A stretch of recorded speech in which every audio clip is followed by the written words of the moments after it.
welcome back again sa atin na sharing for bread of God. In the name of the Father, and to the Son, and to the Holy Spirit. Amen. Lord, nagpapasalamat ako sa iyo sa mga grasya na pinigay mo sa akin, sa lahat ng mga bagay na ipinagkaloob mo sa akin. Maraming salamat, Lord. At hindi mo ako pinababayaan sa lahat ng mga trials sa buhay.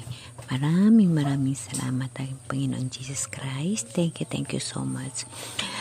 Brothers and sisters, today, ipagpatuloy natin ang ikapitong espiritu na ipinagkaloob ng mahal na Diyos para sa mga iglesia. Ito ay pangpito. Ang sulat sa iglesia sa Laodicea. Ang Laodicea is pangpito. Ito rin yung sinasabi na ang magtatagumpay. Ito yung mga matatanggap mula sa pangako ng ating mahal na Diyos. Ito ay nasa Pahayaga 3 verse 14 hanggang sa 22. So, dapat natin laging alalahanin na ang ating kasulatan, ang ating Bible ay nakasaad na katotohanan. So, babasahin natin ang sulat ng iglesia sa Laodicea. Isulat mo sa anghel ng iglesia sa Laodicea, ito ang sinasabi niya na ang pangalan ay Amen.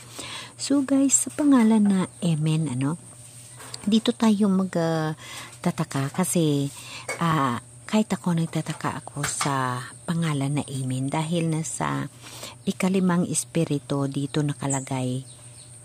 Kung mayroon kayong Bible, mababasa ninyo sa ikapitong espiritu sa chapter 3 Pahayag verse 12 nakalagay dyan na ang magtatagumpay ay gagawin kong isang haligi sa templo ng aking Diyos at hindi na siya maalis doon magpakailanman. Iukit ko sa kanya ang pangalan ng aking Diyos at ang pangalan ng lungsod ng aking Diyos, ang bagong Jerusalem na bababa mula sa langit buhat sa aking Diyos.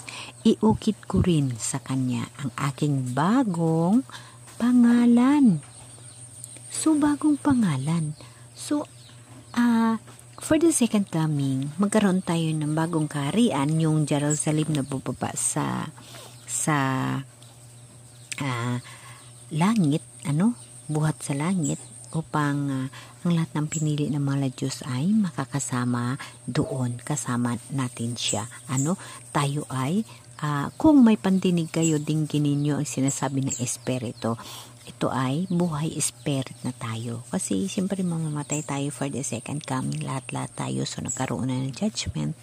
So ang mapili ng mahal na Diyos at ang magtatagumpay ay kasama niya. So napakaganda kasi iukit ko rin sa kanya ang aking bagong pangalan. So guys, bilang tauhanon na pananaliksik at sanlibutan na panghuna-huna sa aking imahinasyon, sa aking sariling opinion, kasi nakalagay iukit ko rin sa kanya ang aking bagong pangalan. So, may bagong pangalan si Jesus Christ, Ngayon, kaya sinusubukan ko yung itong ikapitong mensahe ng Espiritu, na ang sulat sa iglesia sa Laodicea. Pakinggan nyo, Ulitin ko. Isulat mo sa anghel ng iglesia sa Laodicea.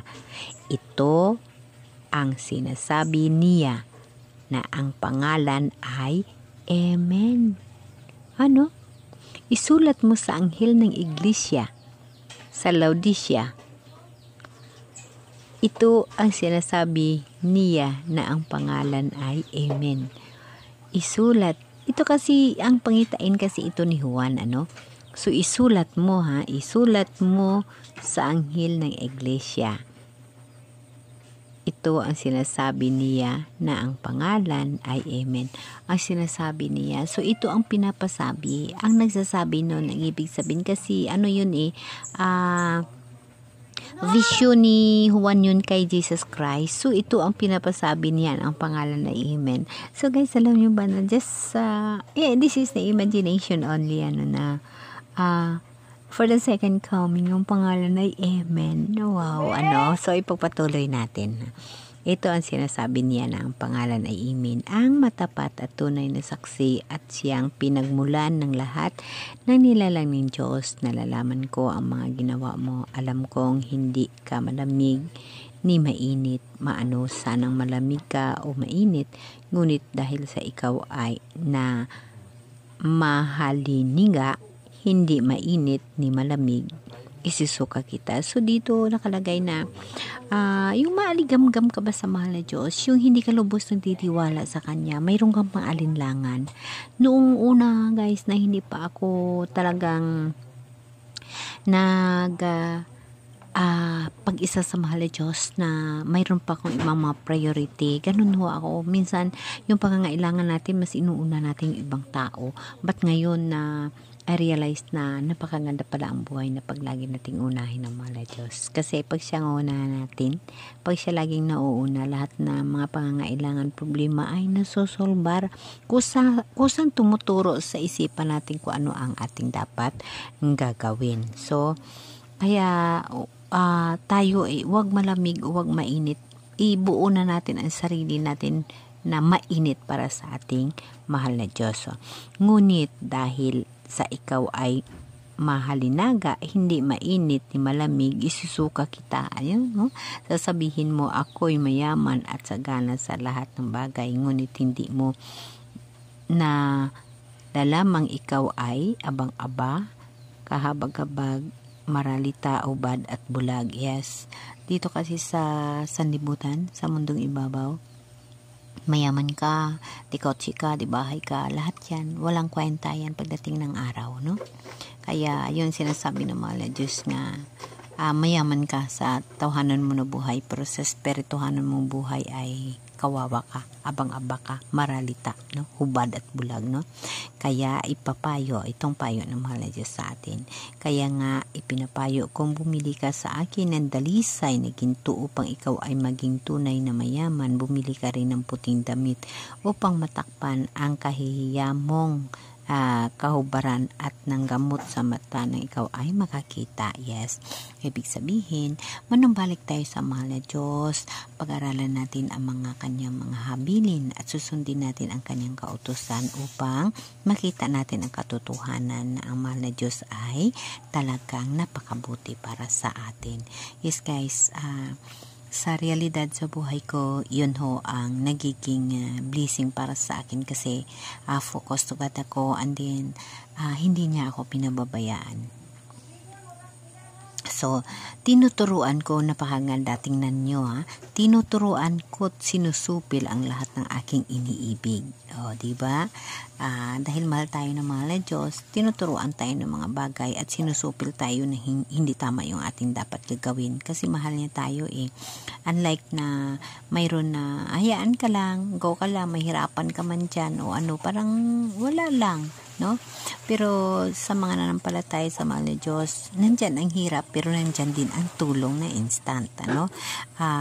Ipagpatuloy natin, ano? Pagsisihan mo, talikdan ang iyong mga kasalanan. No, yes, inihingi talaga yan. Magsikap ka, pagsisihan mo, talikdan ang iyong kasalanan. Nakatayo ako sa labas ng pintuan at tumututok, kung diringgin ninuman ang aking tinig, ay bubuksan ang pinto, ako'y papasok sa kanyang tahanan at magkasalo kaming kakain. Ang magtatagumpay ay upong katabi ko sa aking luklukan, kung paano ako'y nagtagumpay at nakaupo ngayon sa tabi ng aking ama sa kanyang luklukan. So, ito kasi guys, yung pang-pitong espiritu ng pangako ng mahal na Diyos, ano, sa magtatagumpay, no? Kasalo na natin si Jesus Christ. Yes, kasi guys, sa speaking of kasalo natin si Jesus Christ, dahil nga sa second coming kasama na natin siya. Pag ikaw ay magtatagumpay, kasama na natin siya, kasama natin siyang kakain, what I mean, ang kakain para sa akin, spirituhano na buhay, spirituhano na buhay ito. So, sa magtatagumpay, kasama na natin siya, papasok sa pintuan ng puso natin, kasama na natin siya, katabi na natin siya. Yes, katabi kasi nasa dibdib natin siya, binuksan ang pintuan, kasama natin makain, katabi na natin, sa luklukan, kung paano ako'y nagtagumpay at nakaupo ngayon sa tabi ng aking ama. Yes guys, kasi ganun yun sa magtatagumpay, sa mga trials dito sa buhay, sa mga kahirapan sa mundo, kung yun lahat ay napagtagumpayan mo, na nanatili, na nagtitiwala ka sa mahal nga Diyos, makakasama natin siya sa buhay na walang hanggan. Amen. Amen.